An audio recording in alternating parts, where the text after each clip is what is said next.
Welcome to Inclusive Cyber, your front row seat to understand how a diverse mix of voices is not just necessary, but essential to protect our most sensitive computer networks and personal data. I'm your host, Danny Magallanes, and through my podcast, we shine the spotlight on the heroes and trailblazers from every corner of society who are redefining the diversity, equity, and inclusion frontier. Every episode is a step towards a cyber community that's as varied as it is united, where everyone has the keys to unlock their potential and the power to protect our digital world. Join us on this journey where every listen, every share, every dialogue inches us closer to this new reality. Nicole, welcome to Inclusive Cyber. Super excited to have you on the show.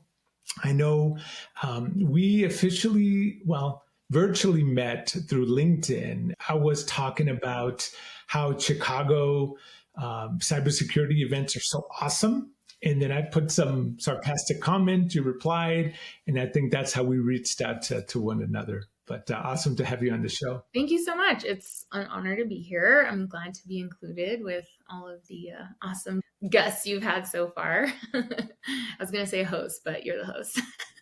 One thing that I really love doing as of late is just talking to a lot of people.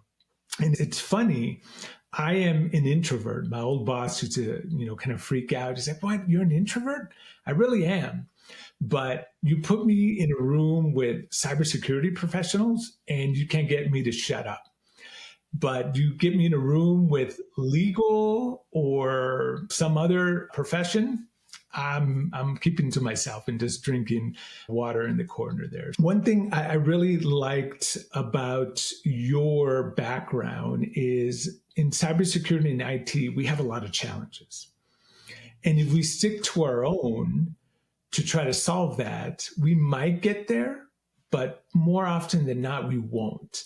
So I like expanding my network, and it doesn't mean only meeting new people, but also reading different genres, different themes, just new ideas to look at to see how we can bring and solve our biggest challenges in IT. But with that being said, I know I've been talking a lot here. Can you provide a quick background of how you got started initially in IT and all the great work that you did? My name is Nicole Torres, and I'm a transformational self-worth coach. I'm a somatic healer and a retreat host. So this is like a long shot away from my old life. I was actually in tech as a visual effects artist. That's how I started. And then I slowly started making my way through different studios, running the gamut of like the multi-billion-dollar media streaming companies. It was about a 13-year career, and I ended at Netflix in 2020. Shoot, it's like COVID era, so it was like a blur. 2021 in February is when I left Netflix, and I was a production supervisor for the design team. So I managed the designers, coordinated all of the design assignments, worked with the front end and back end, and helped with some pipeline development when I first got to Netflix. So that's sort of the extent of my past life career. Working at a lot of different studios and with a lot of different people, I experienced a lot, obviously, and being Latina and a mujer, I experienced even more. So I have a lot of stories and experiences, and a lot of them, unfortunately, were not that great, even from the beginning, from when I started. So it just always felt like an uphill battle, and like I didn't really belong, or there wasn't really like a space for me. That was, 2008 is when I kind of jumped into that world. So this was before Me Too. This was before DEI. This was like the 2000s, and it was not a fun not a fun time or inclusive time to be a female. And usually I was the only one in my cohort, like on my team. There was a lot of that. And it just got to a point where I just didn't want to do that anymore. And I wasn't living my passion or finding my joy. I was very like disillusioned and disappointed. So that kind of led to a huge, I guess, just like everybody, like when you're not happy, things just sort of start to spiral and everything gets affected. Your relationships and your self esteem, all of that stuff. I'm not blaming the industry by any means. I'm just painting a picture of what it was like back then. Like I would have probably thrived and done a lot better had there been more inclusivity, more women who look like me in leadership roles, more of my peers being supportive versus like questioning me, like I felt like I had to prove myself a lot. Moments where I would say one thing and then it was like overlooked, and then like a dude would say the same. Like literally it happened all the time, and it would, like, my head wanted to explode, but it was like they would say the exact same thing and they're like, oh yeah, that's a really great idea. And I'd be like, what? Like I just said that, but okay. So, a lot of that, like, just not like I felt kind of invisible at times, and nobody feels good or wants to like show up at a place where they feel invisible a lot of the time. I started on my own like personal development, personal healing journey in 2017. 2018 is when I officially started working with my coach and healer. And I did that for about 3 years. And I had already kind of been curious about like energy and energy work. And I'm into astrology and astronomy and the cosmos and anything esoteric, anything that's trying to like understand like these really big questions about our human existence and human development. I'm really into human psychology and behavior. And so my two worlds sort of collided, those two passions of understanding human behavior and this otherworldly, like this energy body that we have, and how that all sort of ties in to work. Because of my healing journey, a lot of my trauma was from my work experience. So for me, it was like going back to work, because I worked in project basis. So there came a point where I would start applying and I would just feel that dread of like, okay, here we go again, like just mentally and emotionally preparing myself. And now, with all of the education and knowledge I have about our nervous system, which is another thing that I integrate into all of my healing, it's not just like emotional healing, it's like regulating our nervous system. I teach my clients how to understand like what is parasympathetic, what is sympathetic nervous system, and how that is an absolute non-negotiable when it comes to our healing and just like being a human. Because a lot of us feel like, and I'm going to speak for the ladies out there, but like a lot of us get called like irrational and emotional and crazy if we're, elevated. But a lot of times, just like everyone else, it's our nervous system that's dysregulated. And yes, females or female identifying folks, like however you land on that spectrum, if you are an emotional person and you're more in your feminine, then you're going to react emotionally. If you're more on the masculine scale, then you're going to bottle up your emotions and eventually you're going to explode. You're going to implode usually. So we all have these different ways of, I would say, like embodying our energy. And when I say feminine and masculine, it's not by gender. It's really just it's a representation of feminine energy being open and creative and flow, and masculine energy being direct, action oriented, fast, logical. So we all embody these characteristics. And so when I work with my clients, this is like a big part of that. Now that's my main focus, is to help Latinas and women of color, especially first gen daughters, to understand their body at a nervous system level, to have the skills that are literally life skills. Like, a lot of us were not gifted with that as a natural skill. Like we all had to learn that, how to regulate our emotions, how to communicate, how to fight correctly. Conflict and contrast are just always going to exist. So if we want to have healthy, happy lives and relationships and work experiences, we really have to learn how to fight better. Conflict resolution, we're going to be in conflict. We have to communicate better. So these are life skills that a lot of us picked up, like by watching our parents or our grandparents or cousins and uncles, like our inner circle. Like, what was it like when there was a discussion that was like heated or there was disagreement? What did that look like? Did you or people in your family like bottle it up and we didn't talk about it? Everybody to their rooms. And then it was like that thick silence that was just like cut the tension, right? Or was it just chaos and everybody was just blah, blah, blah, like screaming back and forth? We all have this sort of program sense of what normal is to us. And that's how we move about our world. I'm no stranger to that. So I was noticing how I was responding in certain situations and it just wasn't working. That's the whole gamut of like where I was and where I'm at now and who I'm helping. Yeah.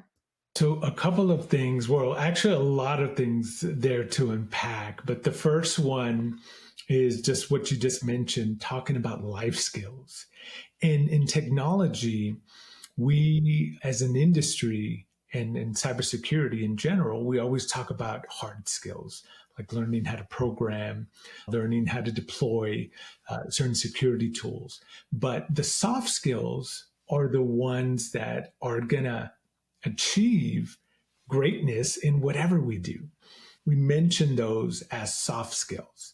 But I really love the way you reframe that because I'm trying to change the vernacular to life skills. Because if you don't have those life skills, you're not going to be able to function, right? Correct. And just to like piggyback on that, when it relates to our work environment, if you don't have these soft skills, AKA life skills, the symptoms of that are high turnover at work, either you or Yes. other people, right? Because it's like, oh, don't get along with them, or they're weird. They don't talk well to people. They disrespect or minimize things. I had an ex who would say, it's not what you say, it's how you say it. And the other thing is that if you're in a position that's the same position for a really long time and you're not being moved up to manager level, that's why, because you don't have leadership skills. And when we say leadership skills, it's really people managing skills because you got to manage the folks who are doing the things, right? And if you don't have those, that emotional intelligence, let's just call it what it is, and communication skills, they're not going to level you up. And that's why when I see a lot of the younger generation moving into these predominantly male, predominantly white spaces, there's a lot there for them to unpack about themselves and their role and their place. And having those skills are just like going to make or break. And this is why, statistically speaking, like so many people of color and BIPOC folks leave this industry, leave tech, leave media. And I'm sure now we have AI. Is like AI a new industry? Is it tech? Is it the same? Like, there's going to be a million of those jobs coming and we're going to enter the workforce and it's going to be the same thing. We still need those skills. We still need to feel that confidence and ability to communicate and take action and be those leaders. Everything that you're saying, Nicole, I definitely agree with you. But I like to go back to how you started. What got you into animation? Because I think it's pretty cool. I just recently read a book, Creativity Inc. on Pixar. I'm a big Disney Pixar fan. So, what was it growing up that said, "Oh, I'm gonna get into that," or was it just a serendipitous event when you knew somebody and you got that role? Just kind of curious. No, it was not serendipitous. I mean, eventually it became it, but my mom was a single parent, so I was alone in the summers while she was working, and Nickelodeon was like basically my babysitter. Yeah. And so I loved cartoons. I was an only child also. So I loved getting lost in these stories. I loved to draw. I was always an artist from the beginning, like preschool. I was the one always like painting and just covered in paint. And So that really was just like something that I really enjoyed. So I thought it would translate over. I was working in advertising before this, though, in communications, and that's where I got my degree. So I was PR and advertising. And then when I moved back, I wanted to work in commercials and do like creative directing and like storyboarding and really just be the idea behind the commercial. Because I loved commercials. I was like that weirdo, and I still am at Super Bowl. I'm like, stop, stop, everybody be quiet. So that's kind of how I got into it, or the reason I was led there. Yeah, no, that's awesome. And I know you talked about one of the, I guess, main reasons why you left that industry because you weren't being respected, you weren't being valued, and I know that's definitely hard. I'm sorry that you had to go through that, but I know it's something that it doesn't only happen in the animation or Hollywood studios. It's in pretty much in every profession, unfortunately. And I also like that you mentioned it's not about playing the victim card or blaming X, Y, and Z for that. You're stating fact based on your own experience. And hopefully, we as people learn from that and say, hey, that's not how you treat people. We just need to be, at the end of the day, it's just being kind, especially here in the US, that we can't talk to one another. We start talking about religion or politics, forget about it. That thickness that you described earlier, that nobody's willing to have those conversations. I know we're shifting a little bit on the topics here. Some of the challenges that you experienced, how did you overcome them? How did you put your shields up to prevent them from doing more harm? Well, we have to remember that I left the industry because I was like basically done. So the point being that I didn't really have good coping skills then. I learned that after. What I did and what a lot of people do, I think, which is why I'm open to sharing, is a lot of the bad coping. I wasn't taking care of myself. I was like trying to earn their respect through my work. And that is how all the burnout stuff started to happen eventually. So my belief system was if I work harder, if I do better, I'll be treated better. I'll get more money. I'll be promoted or whatever it is. And that just like didn't really happen. As far as on the job, I was like trying to match the energy. And I think this Mm, is just a normal thing that we humans do. Our nervous system is picking up for sensory information that says this is safe or this is not safe. And so we become defensive if we feel like we're under attack or we're not being treated well. That's the normal reaction, right? We kind of put our guard up. And so I felt like I was matching their energy, just like trying to fit in and be one of the guys. And like my energy started shifting to be really masculine as well and suppressing a lot of my needs and my voice.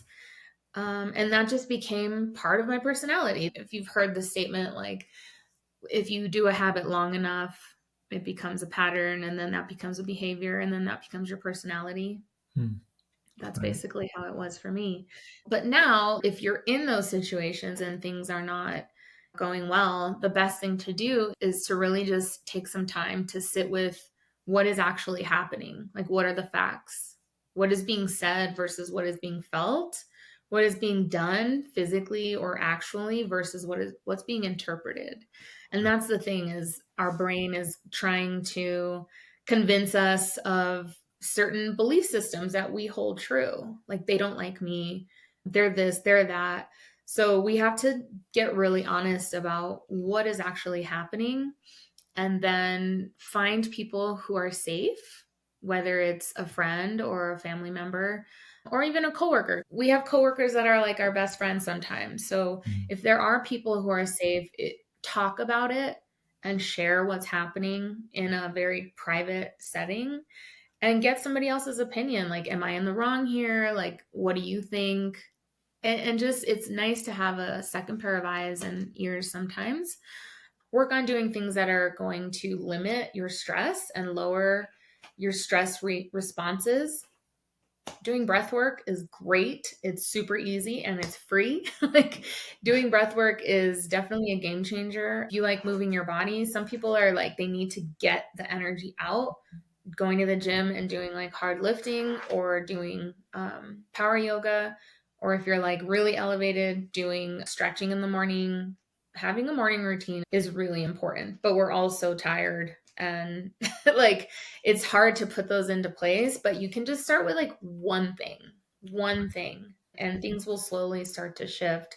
So that's how I would manage it in the very beginning. Appreciate that response. And I know we'll definitely get into that self care a little bit more on the second half. But then, one last question: is it safe to assume that you didn't have any mentors? Yeah, I would say that would be accurate. I had friends, colleagues, that Yeah. I could talk to, but there was nobody mentoring me to say, like, oh, look, this is how you do this and that. I was kind of lone wolfing it. Right. Do you know if anybody else had mentors? Because I'm just kind of curious if this is a pervasive thing in the studios, or that it's almost every person for themselves. Kind of. I Mm, think within the artist communities, there mm, were more of that sort of relationship of the mentors because they were, getting direct feedback from people. But I don't remember having conversations of, I think it was actually one person. There was one person that I knew, and it was a female, also Latina, and she had a mentor and she mentioned it, but that was it. Let's talk about your transition into entrepreneurship and the transformational self coach. Why did you get into that versus something else? I think it was just part of my personality, like really enjoying helping people. My girlfriends would come to me and ask me about boys and advice and dating and all of that stuff. A long story short, I had a lot of my own sort of relational trauma that I was working on and working to heal. When I discovered these new tools and this new way of being and this new way of experiencing life, I was like, oh, okay, everybody needs to know about this because life that way is trash, and being frustrated or upset or angry or not enjoying waking up in the morning. That's like the simplest way I can put it. I'm not the type of coach that's like, I'm going to 10x your life and you're going to 10x your income and all this other stuff. I'm like, Mhm. I'm going to help you love your life and feel good when you wake up in the morning, because that's one of the biggest things is like, I'm just not happy, or don't think it should be this hard. Those are the kind of things that I get from my clients when they first start working with me. When I started this healing journey, it's morphed into wanting to help more people, especially women of color, because I feel like we're sort of starting at a disadvantage in that space, since especially with first gen daughters. My practice has evolved from healing from trauma in relationships to now supporting women and women of color in the tech and media space, because so much of what I went through, I've seen it in certain clients and it's a little different. I think it's the pressure and the environment that we're in as women of color. It's like a whole other layer of needing to show up with a lot more to prove, a lot more obstacles to sort of face. And it's really about nervous system regulation, helping them understand their emotions, helping them communicate their needs. Boundaries are a huge thing because when we grow up, a lot of times we don't know what boundaries are, especially if you're in a Latino community. Like, you, those don't exist. We have to learn these new things and how to communicate them. And when we've been saying yes, if we're people pleasers and we like don't want to make people mad and don't want people to, we don't want to get in trouble, or all of these thoughts and things that influence our decisions and how we communicate, saying no for some people is nearly impossible. Just Right. saying that, it's really difficult. So, like, how are you going to be in a leadership role when you can't say no, when you can't be okay with people being mad at you or not liking you for a decision? It's like all of this stuff translates. So, my goal is obviously to help folks like this, but really it comes down to access and financial abundance. All of that comes later. And that's what I really want, is like I want our communities to thrive. And it really, we have to work and make money to thrive, right? So Right. being good as a human being and being a strong leader is what is going to change that. The main reason, or one of the main reasons I wanted you on the show, because in IT and in cybersecurity, there is a lot of burnout. There is a lot of Mhm. just go, go, go, go. We're putting so many fires out that we don't have time to breathe. We're going to so many meetings during my work. It's meeting after meeting after meeting. And after 8 hours of meetings, typically Yeah. you would log off and never look at the computer screen until the next day. But it's like, oh, wow, no more Right. meetings. Now I can get to work, which is not sustainable. Some people Yeah. can do it, but the majority, it's like, no, we need that break. Another colleague also talked about taking care of ourselves. So, but I think with your practice, now we're able to get kind of pinpoint tips, if you will. So, Nicole, what is the name of your practice and what are some of the products and services that you provide? My practice is called Ouroboros Healing. And I call it the Ouroboros Healing Circle because the Ouroboros is an old symbol of a snake eating its own tail. The services that I offer are one on one coaching, and I also have a group program. It's called Reclaiming Your Peace. And I open doors for that every couple of months. It's a lot of what I was already explaining and those tools. I have a background in or certification and training in integrative somatic trauma therapy. There is a lot of therapeutic processes that we do that's basically tailored to the person because although we all have trauma, it affects us differently.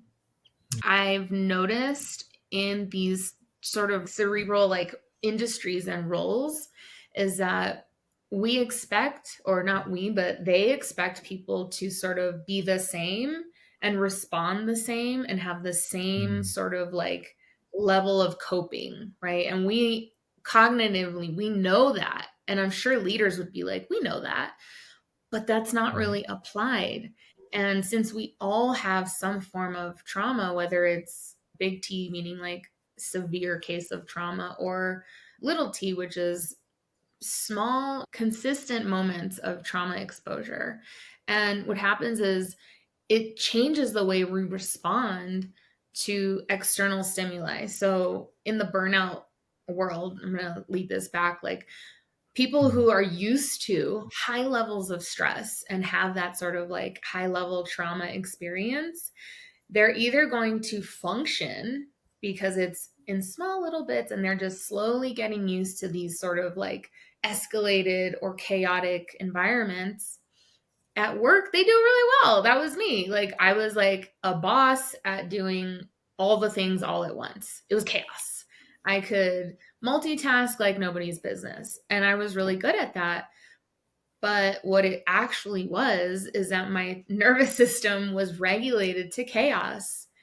And your mm, body simply can't keep up with that. Like your adrenals, your all of the organs in your body, your heart, everything just slowly starts to give out. Other folks who may not have been exposed to this sort of chaos state, they're not regulated to chaos. And then they have this like whirlwind of stuff. They might not be like experienced to handle that level of go energy. And it right. doesn't mean that they're like incapable or not good at their jobs. We people sort of expect everyone to like work at a fast pace. I'm so glad I don't have to look at the job application or postings anymore because it's like must be comfortable in a fast paced environment. Like, what does that mean? Like, you know what I mean? That's basically saying shit's on fire all the time and everything was due yesterday. So buckle up. You better be ready. And some of us are equipped for our nervous system to handle that, but there's an expiration date for that. It's your body is not meant to be operating at that level. We're supposed to rest. But like you said, the 8 to 5 p.m. meeting block is done and then you get to work. And that's exactly how I was at the last position that I was. And we were doing that during COVID when the world was like burning and everything was pure madness. It was get there at 9, have our morning meeting, and then it was like boom, boom, boom, boom, boom, boom, boom, back to back, eating at my desk, watching people storm the Capitol. And I was like, what's going on? I have a 4 o'clock. I'll be back. Let me just suppress all of that and pretend like nothing is happening, right?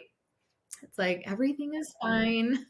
It kind of reminds me, Nicole, that yeah, once we did go, work from home, I would wake up at 6 in the morning and just go straight to my Mhm. little tiny desk and say, "Oh my God, I'm already late." Mhm. And I wasn't really late for anything. It was just that Yeah. go, go, go mentality. Because now I think my paradigm shifted. I come from a government background and where you had to go to the office. And when I left government, when I heard about working from home, I'm like, what is that? Is that even a thing? Are they really working? So for me Yeah. to overcompensate for that perception that I had to work ridiculous hours. It was like 12 hours. And then on top of that, we had kids that were not going to school. Oh And no. We're one of those. it was real chaos. Thank you for sharing that, because I think a lot of people are going through that right now. In my industry, cybersecurity, there's a lot of layoffs. Just kind of a softball question, just because this is all new to me. You mentioned somatic trauma. What is that exactly? Somatic trauma therapy is what I practice. But soma, I think it's a Greek word. It's a Greek word. It's basically related to the body. It's just body work, body trauma. We experience a trauma, but the effects of the trauma, it's actually how it affects our bodies. Old school thinking is that our brains disseminate information down to like our brain goes into the hand and all of that stuff, right? And like the new way of thinking of us as humans and our experience, it's basically from the bottom up.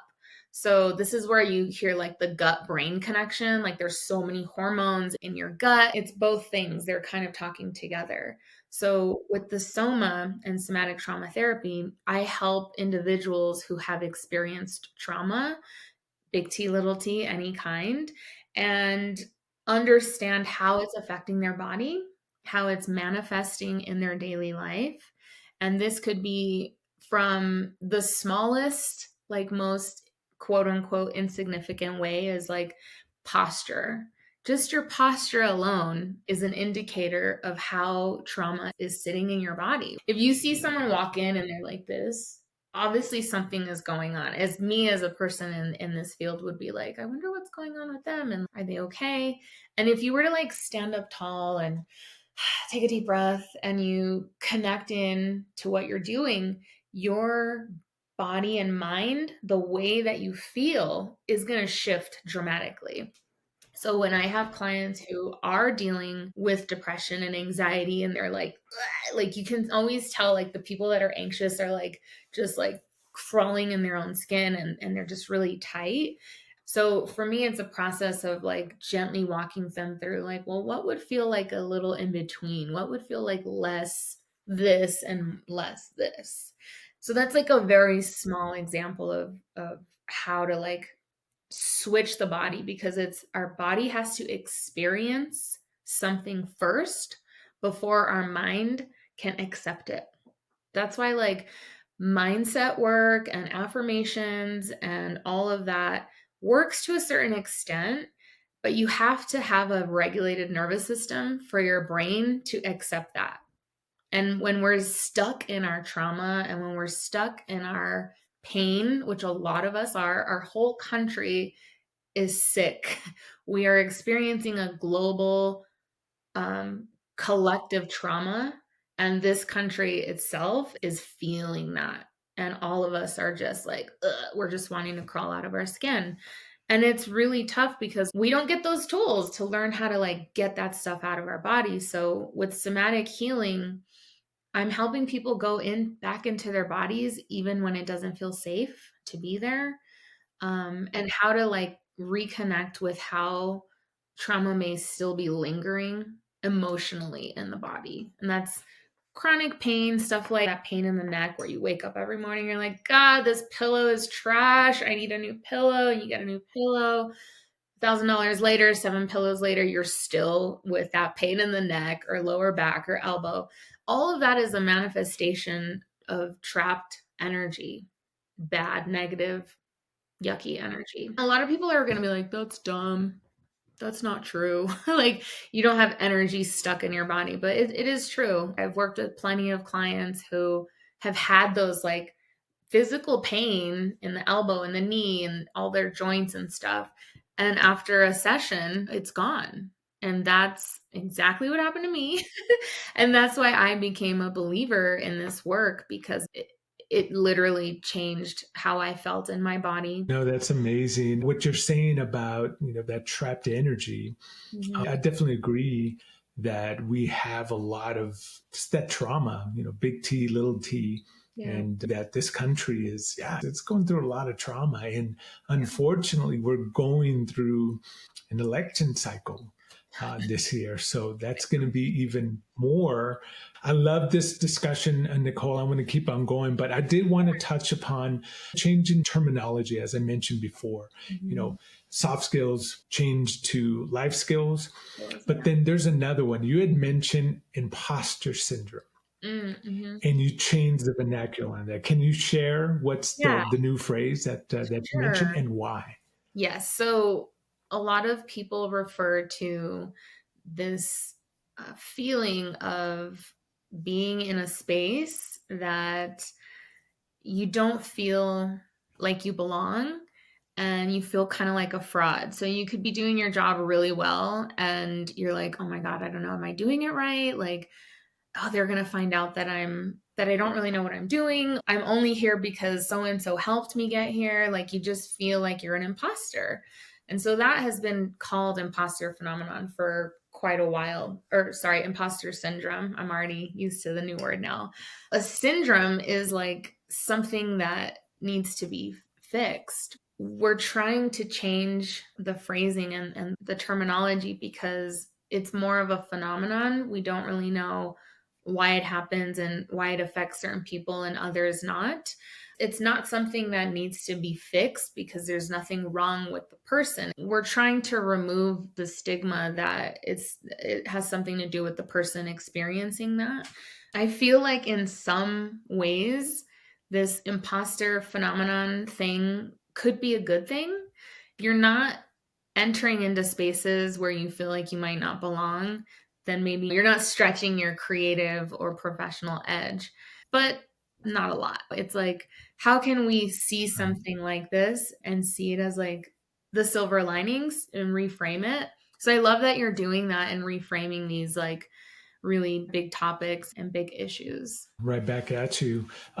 Could external factors increase that imposter phenomena? Oh, yeah. I think part of removing the stigma from people who experience this is putting the responsibility on those parties who are causing harm, who are being racist, prejudiced, sexist, homophobic, whatever it is. Like, if you have a feeling or an insecurity that you're not belonging there, and then other people are reinforcing that with behavior and comments and microaggressions, then we got to call that what it is. Right? We can't just put that on the person like, oh, that's just imposter syndrome or imposter phenomenon. That's not what that is. I feel like people really need to, other people who may be witnesses to that should take that sort of mentorship, leadership role and say, hey, what you said wasn't really cool, and maybe not do it publicly, but I think that more people in leadership need to have those like sidebar discussions and like educate each other and be like, it wasn't cool. I'm just going to be fully transparent and honest. When I started hearing this particular term, I didn't know what it was. And I never really understood because I never experienced that or thought that of myself. And not to say that I'm arrogant or I'm going to be succeeding in everywhere I go. And then another colleague that I met at a cybersecurity conference, she was transitioning from a different profession. And she said the same thing. She's like, what is going on with this imposter syndrome at the time. That Yeah. was the term that we use. She said, well, what is that? I've never heard of that until I came into cybersecurity. Maybe certain industries have that elevated imposter phenomenon than others. So it's definitely fascinating when you look at that. But Nicole, I could definitely talk hours with you in this topic. So one of the key takeaways, or I guess let me rephrase this, what can we do to bring us down a little bit from that stressful environment? Something simple that we can do. The best thing that you can do that's free, and you really just need to carve out 5 to 10 minutes of your day, whether it's in the morning, in the middle of the day, after work, to be alone, to be in your own space. If you're dealing with, I'm telling you about if you're dealing with stress at work, but if you're already dealing with isolation, this is not my advice to you. If you're dealing with an overwhelming sense of stress, having a few minutes of quiet and alone time is going to be really important, because you're going to start to help minimize that external stimuli, whether it's your cell phone or the screen, people calling you. If you have kids, go hide in the closet, like do what you got to do to get away for a few minutes. I'll show you some somatic techniques that you can do, but we have like the vagus nerve basically from the brain all the way down to the front of our chest and all the way down to our stomach and our organs. And this is the nerve that is responsible for our regulation. So just doing like simple tapping on your collarbone and like rubbing and tapping, you'll get this like wave of like you just want to sigh, your shoulders will drop a little bit. And this will sort of calm your nervous system, and just breathe deeply. So deep breathing, not shallow breathing. And like blow or purse your lips out, because that will help you elongate the breath. And if you can breathe out farther and longer than you do with your inhale, that is going to send the message from your lungs and your heart to your brain to calm down, that you're safe and that you're not in this like elevated state. So just doing that one thing is going to help minimize the stress. We're making new neural pathways in the brain. Like I'm literally helping people rewire their brain from doing this other thing to doing a bunch of new things, a bunch of new little things like that, like one baby step.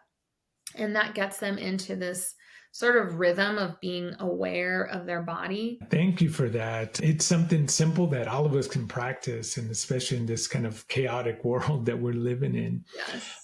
With that being said, Nicole, I know we're coming up to our last question. Any books that you would recommend, and it could touch on any subject, just that has resonated with you recently or previously?